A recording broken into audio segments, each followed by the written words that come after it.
बच्चों के एजुकेशन का है, तो मैं आपके 2 मिनट एजुकेशन, मैं खुद भी एक एजुकेशन का ही सिपाही हूँ, तालिब इल्म हूँ, तो एजुकेशन पर ही बात करूँगा। टॉपर होना अभी डॉक्टर साहब फरमा रहे थे, आजकल मेरिट की एक बड़ी अंधी दौड़ है। हम तो 48% ले आए थे तो मोहल्ले में वालदा ने जलेबियां बांटी थी, बहुत खुशी मनी थी कि तो बेटा पास हो गया। आज 70% पे भी मातम होता है। ट्राई होती है कि वो 80 हो, वो 90 हो, वो 100 हो, और 100 हो भी गए हैं। लेकिन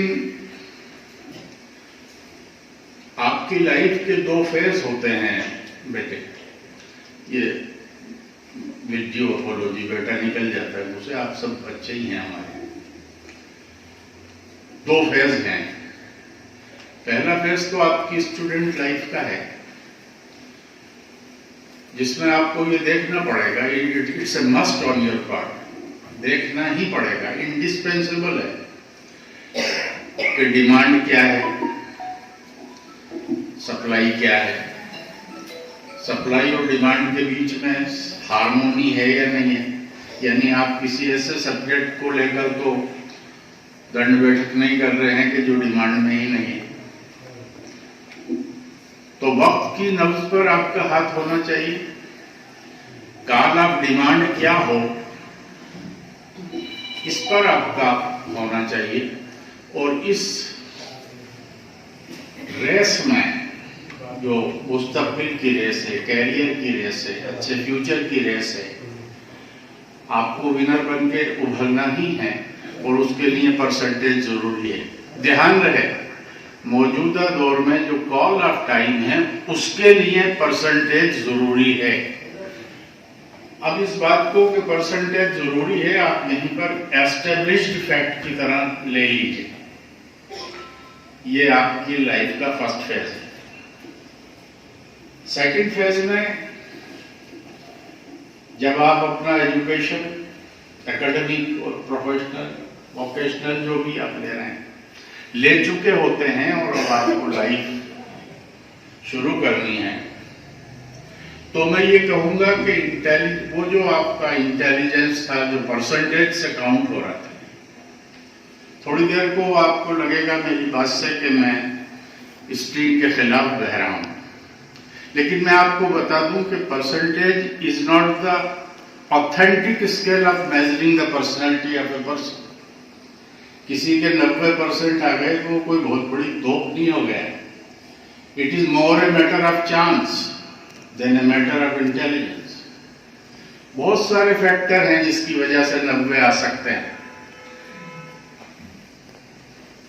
मैं तो बड़े बड़े एग्जाम्स में अल्लाह का करम है, एग्जामिनर भी रहा हूँ, सेंटर सुपरिटेंडेंट भी रहा हूँ, और फ्लाइंग्स में भी रहा हूँ। मुझे ऐसे सेंटर्स का पता है जहाँ खड़े होकर पूरे ही पेपर करा देते हैं। इसलिए मैंने कहा it's more a matter of chance. और भी बहुत सारे फैक्टर हैं जिससे बड़े बड़े गधे भी ले आते हैं और बहुत सारे इंटेलिजेंट बच्चे पीछे भी रह जाते हैं।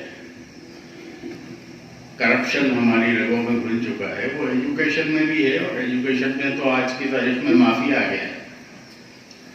इंपॉर्टेंट चीज है जो आपकी एजुकेशन के बाद थ्रू आउट लाइफ काम आएगी, वो है एक्सीलेंस।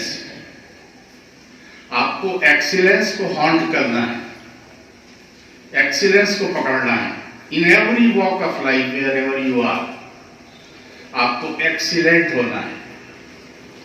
जब आप एक्सीलेंट हो जाते हैं तो ये सो कॉल्ड मार्किंग परसेंटेज गुलाम की तरह हाथ बांधे आपके पास अपने आप खड़ी होती है, क्योंकि आप एक्सीलेंट हैं। एक्सीलेंट होना ज्यादा इंपॉर्टेंट है किसी भी परसेंटेज से।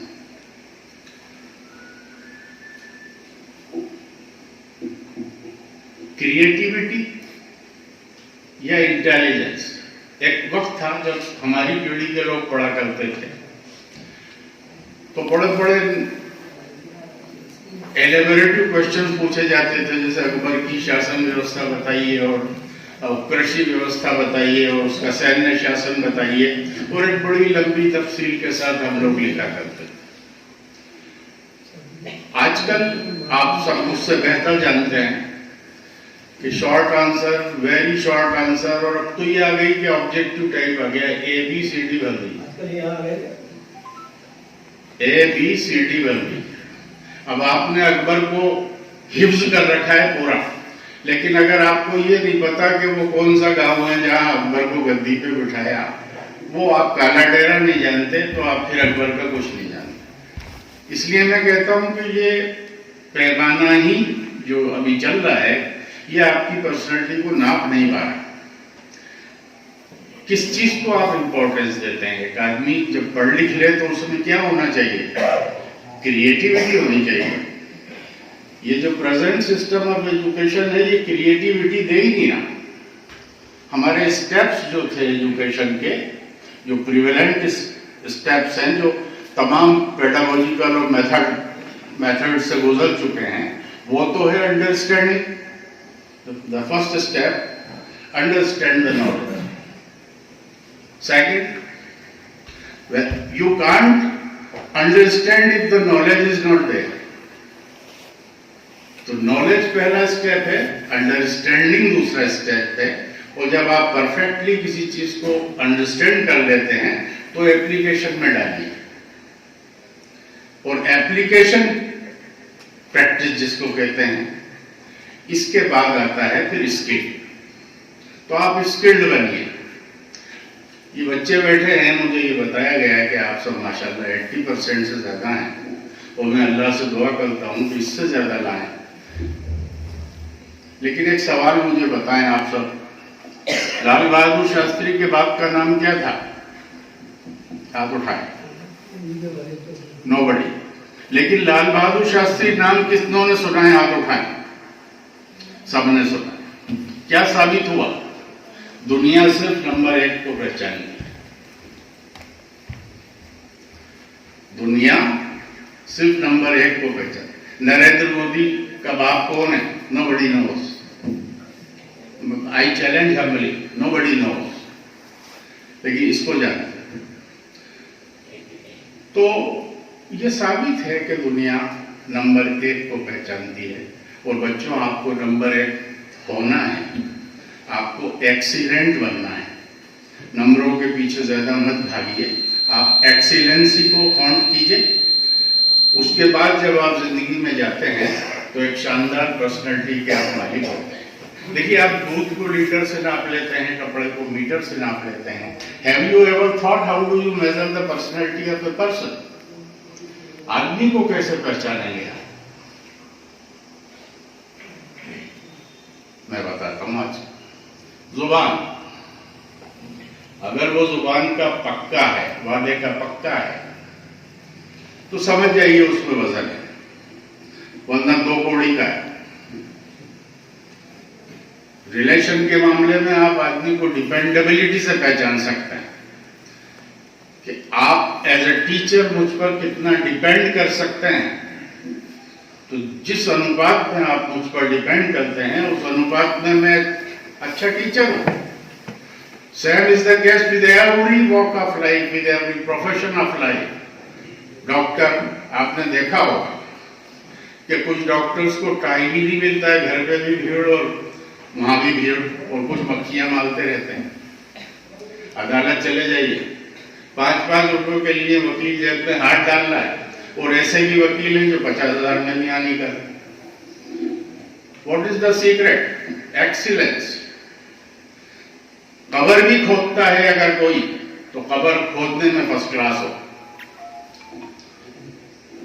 तो मैं आई सैंक्विनली हो कि क्योंकि वक्त का तकाजा है परसेंटेज। एक चीज देखकर बड़ी दुख होती है, क्योंकि हम तो इंटीग्रिटी की बात करते हैं, इत्तेहाद की बात करते हैं, यूनिटी की बात करते हैं। मुसलमानों में जब आप बड़े हो जाएं तो एक कोशिश जरूर कीजिएगा कि अल्लाह इनको एका दे, इत्तेफाक दे, पॉजिटिविटी दे। Thank you. अजीज साथियों, अस्सलामु अलैकुम वरहमतुल्लाहि वबरकातुहू। मैं आपका भाई सैयद असगर अली टोंकी। आप मुझे यूट्यूब चैनल पे सर्च कर सकते हैं सैयद असगर अली के